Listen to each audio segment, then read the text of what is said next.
next year, 3 defeats, and he was giving away £6 at 17 stone 5.5. So the pictures now from Australia. They're ready for round one. Our commentators are Jim Watt and leading off Reg Guttridge. So there it is then, the adopted Australian, as it were, Joe Bugner at 36, still having a go, still trying to get back in the world rankings. And David Bey would appear to be a good test piece. There's certainly enough of him to hit. He's got all the sort of contours of a channel swimmer. And last seen here sparring with Frank Bruno in London. And his last fight, he went 10 rounds with Bone Crusher Smith. So he's a durable enough character. Lost to Larry Holmes for the IBF Championship and also to Trevor Berbick in the 11th round. He's now the WBC champion. But it certainly is the battle of the beef trust there. The referee, little bantamweight there, just reminding Bugner not to hit on the break. Bugner 17-11.5, which is exactly a stone more than his last fight in Europe against Stefan Tangsted. So there he really is at 36, a big boy. And there it is, they're hitting on the break and no messing about with that one. Bey's talking to him as if to say, if you want it rough, let's get it on in the opening round. And I tell you this, well, I said bantamweight. I think he's a flyweight by now, the referee, the way he's got to move around and try and manhandle these two guys. But certainly Bugner responding to the audience now. He's had this sort of love-hate with the British sports writers over the years. And I suppose that includes commentators. And I've actually seen 67 now of Bugner's 71 fights. So I think I know which way he goes. Keeping that left hand jabbing the whole time. And he won't go having to look for Bey very much because he'll always be there right on top of him. He doesn't back off.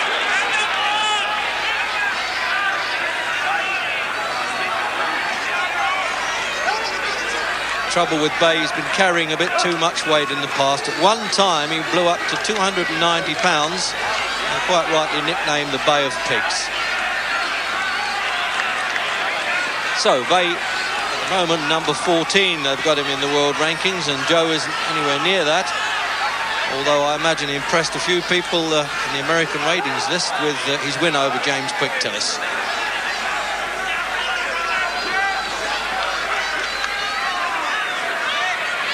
You're surprised at the size of them, Jim. They really are big guys these days. I keep saying that. Yeah, well, when I saw Bugner at 16 stones 11, I couldn't imagine another stone being on him. But he still looks reasonably well. The weight's well spread over. It's not as though there's a big paunch hanging over his pants. He's probably in fair enough shape.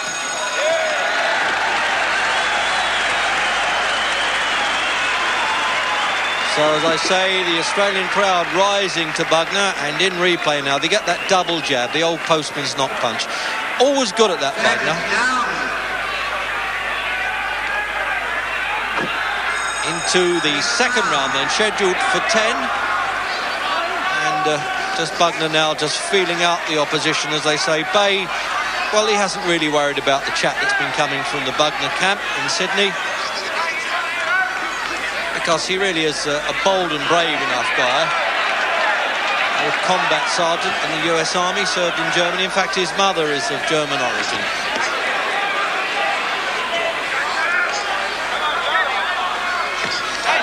Oh, good left hook there by Bey. There's one thing about Bugner, with all the criticism we've levelled at him, he's always absorbed punches well. He takes a good shot. Well, lots of apologies, Jim, from Bugner, but I don't know why he's bothering to do that. I think he's still up to his old tricks, holding and hitting and mulling around. He's learned a lot over the years, Joe has. Well, if you've been in with an Ali and Fraser and his son, you've certainly got to know the way around, know the ropes, as they say. You notice that double jab. That's how he gets the points going. Australian judges here, by the way. So Bey really has got to be quite impressive to hope to get the decision at the end.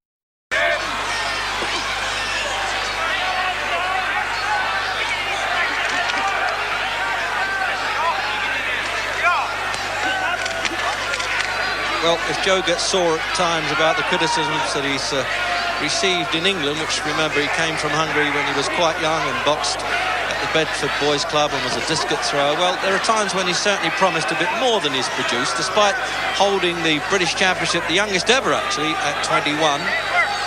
But here we're going through the motions a bit early on, Jim, again, isn't he? Yeah, well, Bey's trying to put him under pressure in the early parts of the fight here, but Bugner is no stranger to that. He's spent a lot of his career on his back foot, and he actually performs well on his back foot, so he seems quite happy to let Bey come forward. He's landing his own jab and actually doing quite well at this stage.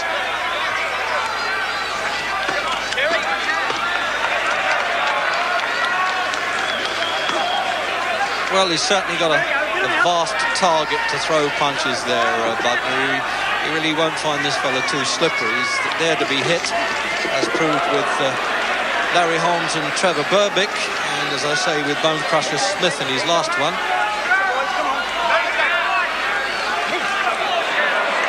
He's got a cuffing around the ears a bit there, Bugner, with that right hand punch. Now look out for that.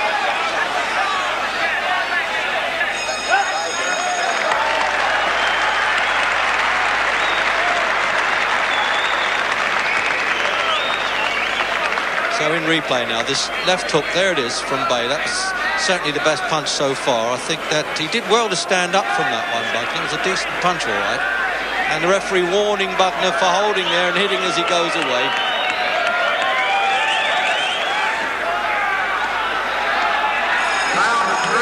Coming out then for round 3. And presumably a bit of the nagging from the referees over now, and Bugner's got to get down to business. Always the hype from the promoters, Jim, about getting back into world class and up there fighting the big boys. He's still got a long way to go, but I have to say he's done well in the last one. Can he do it with us? Yeah, well, we've got to give him some credit. Both opponents he's chosen in his comeback, they've been pretty fair opponents.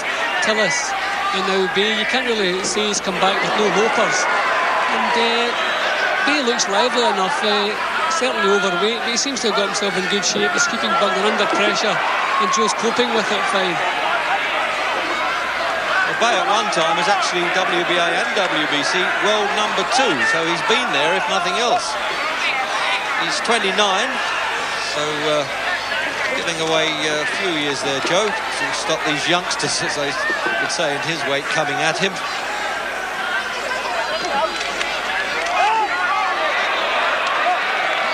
I have to say, Jim, he's not a hometown referee, really. He's giving Bugner a bit of stick when needed. Well, I think Bugner deserves it. He's taken one just over the ear there from Bey. That was a good shot, followed by a good left hook.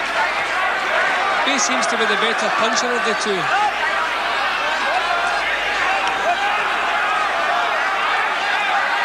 He's always had this large, athletic look about him, Bugner. I think, as we've often thought, maybe that's when the crowd feel let down. They're all saying, if I was as big and as powerful as this fellow, I think I could do better. But we're always easy to say that on the safe side of the ropes.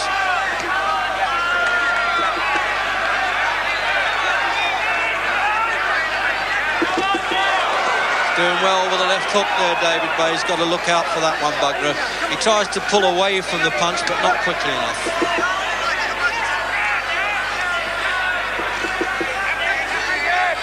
Just been stealing the points there with the left hand. There he goes again.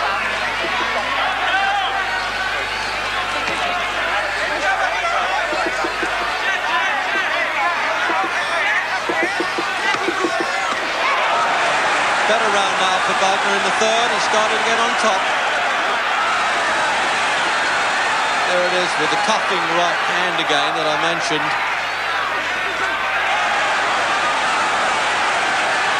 Well, Bey's trying to put on a bit of an act, but he's fought well there, Bugner, Jim. Yeah, Bugner's putting the punches together better now than he has been earlier. Still looks to me as though Bey's punches carry a bit more power. But Joe's getting more on target, certainly.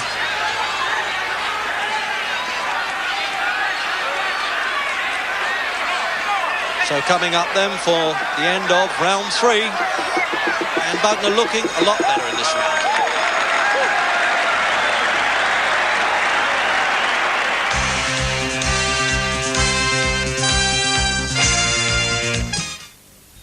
What would you like to drink, darling?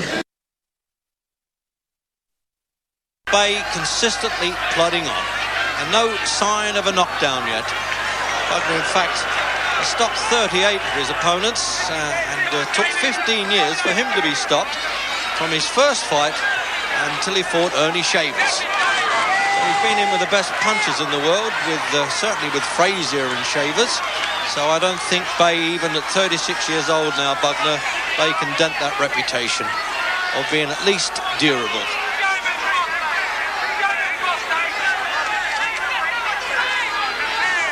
It's very much the old Joe in style, isn't it? Obviously, we're not going to get a new Bugner. He's responding to the audience, Jim, but I think we've seen it a bit before, this sort of boxing. Yeah, he's doing the same things, maybe not quite so well. He's got his left jab into shape all right. Although having said that, Bey certainly suits him coming forward. Bey doesn't do anything clever at any time. His head's always right in front of Bugner. It's quite easy to hit. But Joe's never troubled him at any time, never been able to push him back. So, as you say, as a typical Joe Bugner on the back foot, stealing the points. Well, that's how you last in this game, as you well know, Jim. I must say, he had 8 European Championship fights, Joe Bugner, and you can't knock that on a record book. There it is, you see. He really judged well with the left hand. If only he'd put a little salvo of punches together now and again, he could not only stop Bey in his tracks, he might stop him for good.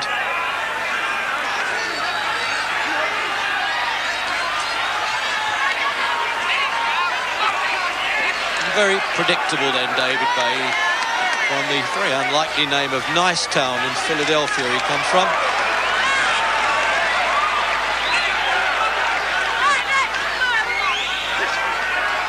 Been able to duck and dive his way in a lot, Bey, but hasn't been able to miss all the left-hand punches coming at him there. Bugner's done quite well with that.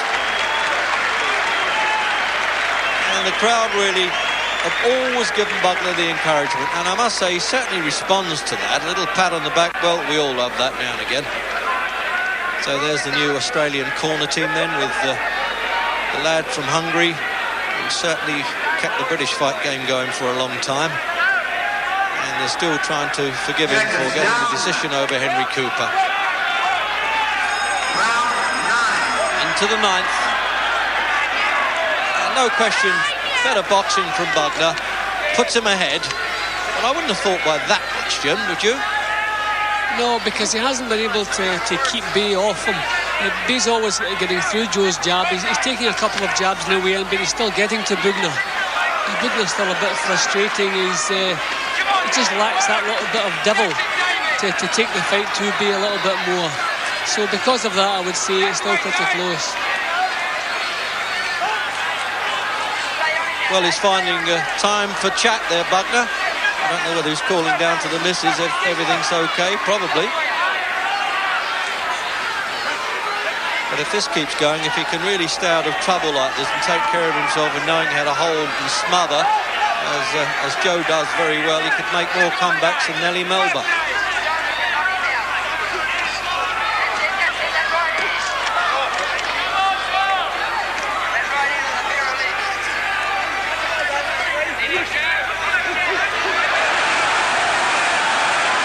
The slightest action from Joe, when he puts more than one punch together, the crowd really love it.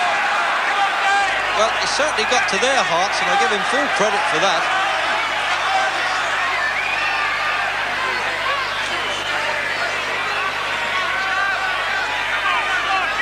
Fact is, he talks about wanting to fight for world championships, Jim, but he's got a bit too much to prove even at this age now, hasn't he? Yeah, well, if Joe wants to be judged as a 36-year-old comebacking fighter, then I think he's doing exceptionally well. But if he wants to be judged as a world title contender, then we'd have to stretch the imagination a bit further. I think he's a good survivor, but he's not doing enough to beat. He never does enough to beat a good contender.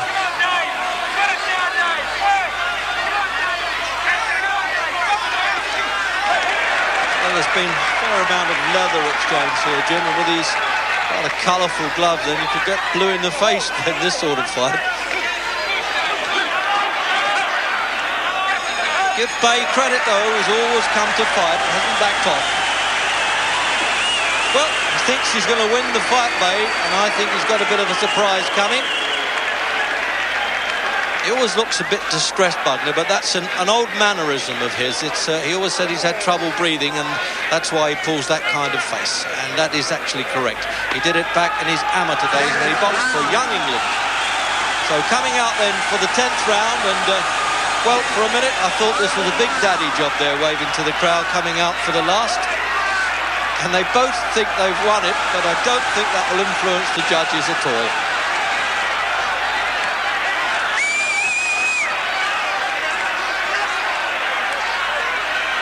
Still claiming, still smothering a bit at close quarters there, Bugner, isn't he? Yeah, it's still the same old safety first, Joe Bugner. But I don't want to be too critical when you think it's a lively opponent he's chosen for a comebacking fight, or his second fight on a comeback. It's been a good performance if you take it at this level, but I can't see him as a world title contender. Oh well, Jim, you can join the list of the I Love to Hate club by Joe Bugner, because that's what he says about most of the British sports writers. But in fact, he had a very favourable press for years, but there you are, they always forget those things. I'm actually surprised that Bey has fought so well, because he didn't look all that against Frank Bruno. Certainly Frank never had any trouble with him in sparring sessions, and there were dented ribs to go home with to prove it. So Bey getting about £6,500, which is more or less walkabout money for him, considering the sort of money he got fighting Larry Holmes and Trevor Berbick. So it's very much a chance for him to climb back into the world title, at least picture, from number 14. Now that looked more like a slip there, but Butler's trying to claim a knockdown and almost enjoyed the trip on his way home there. And he's given him a count on that one, Jim. I'm a bit surprised with that. Bugner claimed it as a knockdown, and the referee believed him, I think, but that was not a knockdown, more of a stumble. Well, not that I think there's the slightest doubt on the judges' cards, but if there was, that'll do it. And quite a good last round, really, a bit plodding away there, like a couple of whales washed up on the beach.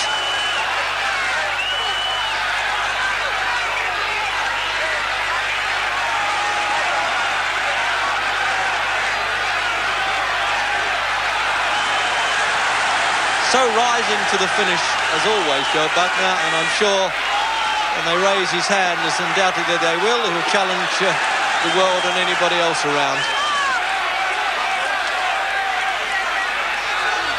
But as you say, Jim, if you judge it at this level, it's a very confident comeback. And not easy carrying all that weight around when you think that he was down to the 16 stone 2 mark when he knocked out Richard Dunn. And now up to 17-11 and a half. So I think David Bey by now has punched himself, well, almost to a standstill. And it's all over. And the American looking a bit pleased with himself, but I don't think it'll be justified. And Bugner, there you are. They want a draw, I think. That's the decision they'd like. Certainly Bugner won't. And just in replay there in the last round, the view again of the left hand, which has done the scoring and certainly put him well ahead, really. And the occasional, well, fair enough, it may have constituted a knockdown, but he was up too quickly. Judge Brian McMahon. Joe Bugner, 99 points. David Bey, 94 points.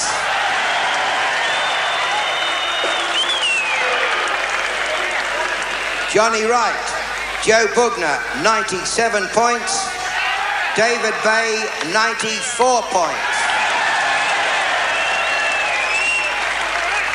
John Gauchi. Joe Bugner, 100 points. David Bey, 94 points. Winner by unanimous decision, Joe Bugner. Well, way over the top, really, the scoring. Certainly a justified win for Bugner. But I don't blame Bey for really being upset by that, and you can see he's got a lot to shout about there.